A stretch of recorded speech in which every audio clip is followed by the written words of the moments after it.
خارج منطقة ال 18. ادي العرضية المرة دي استلام، ولكن الدوران من خالد قمر، توصل لعيد بيعمل فنتات ويطلع واحدة حلوة وجول.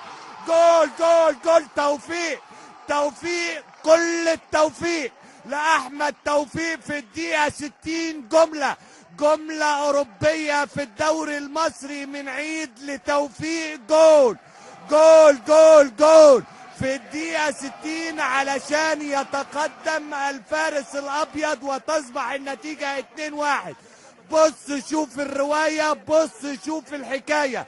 ادي التقدم وادي العرضية وادي المحاولة بالتسديد والدوران من قمر، ولكن عيد وتوفيق بلياردو في القائم الايسر الى داخل الشباك علشان الفارس الابيض. واحمد توفيق يضع اول اهدافه في عام 2015 واول اهدافه الشخصية هذا الموسم، والهدف الثاني لنادي الزمالك، وتصبح النتيجة 2 الزمالك 1 بتروجيت.